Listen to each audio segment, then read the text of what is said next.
C'est maintenant le moment d'écouter la plaidoirie de Benjamin. Tant de personnes savaient.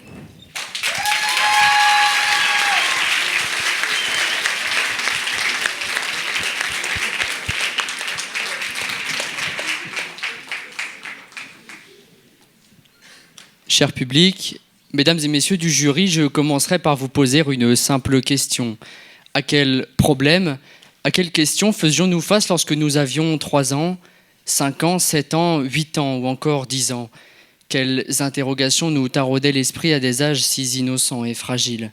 Des premières amourettes de la cour de récréation au sentiment de manque lorsque papa et maman étaient loin de nous.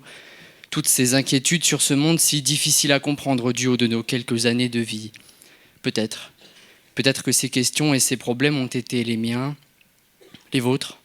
Pourtant, face à ces difficultés que nous imposaient nos cerveaux en plein développement et notre innocence certaine, nous savions qu'il existait ce dénouement de tendresse et d'affection rempli d'amour et d'envie de bien faire, un refuge où nous pourrions trouver les réponses à nos questions et penser les dernières, et non les premières et non les dernières blessures de la vie. Quelle chance! Ah oui, quelle chance! Père, mère, frères, sœurs, oncles, tantes ou grands-parents, tous étaient avec nous dans cet effort de construction de l'enfant que nous étions. Je suis aujourd'hui dans le plus grand désarroi, celui de vous rappeler qu'à l'heure où je vous parle, certains enfants de ce monde subissent par leur propre famille les pires maltraitances et non pas cette chance. Le petit Mathieu, lui, en a subi la terrible réalité. Une réalité d'horreur, de peur et de douleur qui s'écoula sur 2 longues années de vie, ou de survie plutôt. Il est né dans le Val-de-Marne, dans une famille qui ne savait pas quoi faire de lui. Il était là, mais on ne pouvait pas, et l'on ne voulait pas surtout le prendre en charge. Le petit garçon est donc envoyé chez sa grand-mère. Durant 4 années, c'est le bonheur absolu. Mathieu est vu comme un enfant qu'il faut aimer, chérir, mais surtout écouter. C'est à l'âge de 4 ans que ses parents décident de le faire revenir chez eux. Mathieu quitte son havre de paix et de bonheur pour cette maison où habite déjà son futur malheur. Son père, un jaloux compulsif et par-dessus tout un alcoolique. C'est dans son innocence si pure et parfaite que Mathieu connaît quelques semaines après son retour le goût terrible et amer des coups, des claques, des insultes et des humiliations à répétition de son père. Mais Mathieu ne dit rien. Il se tait, essaye de comprendre du haut de ses 5-6 ans. Il se dit simplement qu'il a dû faire une bêtise et donc que la punition est adaptée.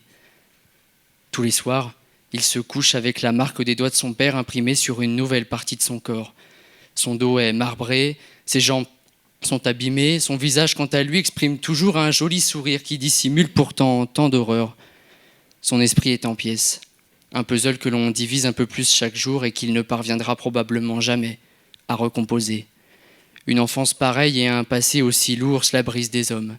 Cela fait des adultes abîmés par la vie avant même que celle-ci n'ait vraiment pu commencer. Alors je vous demande et je vous questionne aujourd'hui comment, ne serait-ce qu'un instant, dans notre si beau pays, pouvons-nous imaginer la force et la maturité d'un adulte détruire la vie d'un enfant qui n'est que fragilité et innocence. Aujourd'hui, Mathieu est encore en vie et lorsqu'on lui demande pourquoi il n'a jamais rien dit, il répond simplement « Parce qu'un enfant, ça aime ses parents. Parce qu'un enfant, ça protège ses parents.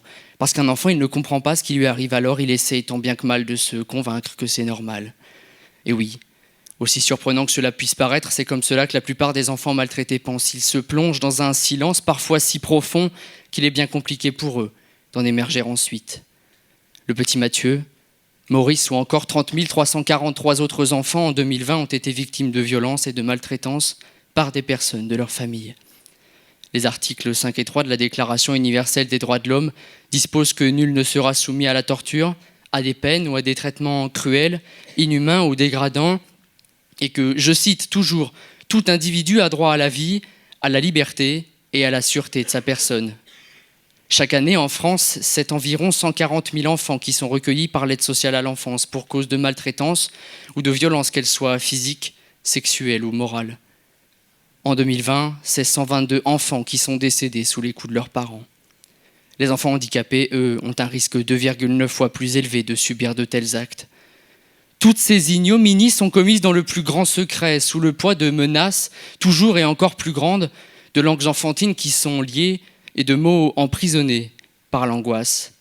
C'est vous dire aujourd'hui que tous ces chiffres nous montrent l'étendue de ce fléau. Car oui, N'oublions jamais que derrière la porte close d'une belle maison ou d'un bel appartement peuvent se cacher les pires horreurs d'un foyer destructeur. Des petites filles et des petits garçons qui, dans la plus grande insouciance, ne savent pas qu'ils doivent parler. Je vous demande donc à vous, trouvez-vous cela normal que dans des pays développés comme le nôtre, dans un monde où l'on prône le respect de la dignité humaine, il soit normal de se trouver face à des petites filles et des petits garçons qui subissent tous les jours la haine, la violence et le rejet envers leur personne, des petites filles et des petits garçons qui ne connaissent pas la tendresse et la chaleur d'un foyer aimant, où l'amour justement en est le fondement essentiel. Pour les aider, des numéros existent. Le 119 qu'il faut impérativement appeler si un enfant est en danger ou soupçonné d'être en danger dans sa famille. Des enquêtes doivent être faites et elles le sont. Des sanctions doivent être prises et elles le sont aussi. Les auteurs de ces actes subiront entre 20 et 30 ans de prison, des amendes pouvant aller jusqu'à 170 000 €. Mais le plus important, c'est que l'enfant, lui, sera mis à l'écart de ce fléau. Victor Hugo a dit « L'enfant doit être notre souci ». Et savez-vous pourquoi ? Savez-vous son vrai nom ? L'enfant s'appelle l'avenir. Et c'est pour cela que je me tiens aujourd'hui devant vous pour tenter d'assurer l'épanouissement de cet avenir. Je finirai par répondre à une question qui vous a probablement tous traversé l'esprit durant cette plaidoirie. Qui sont aujourd'hui ces adultes dont la violence a rythmé l'enfance ? Que sont devenus ces enfants trop tôt confrontés à l'abjection ? Eh bien, à l'instar de Matthieu, ces personnes auraient pu être vos proches, vos parents ou grands-parents, des adultes qui, malgré tout l'amour offert par une femme, des enfants et des petits-enfants, auraient été dans l'incapacité totale de parler d'un passé si tourmenté, mais aussi dans l'incapacité d'atteindre cet état de bonheur et de plénitude.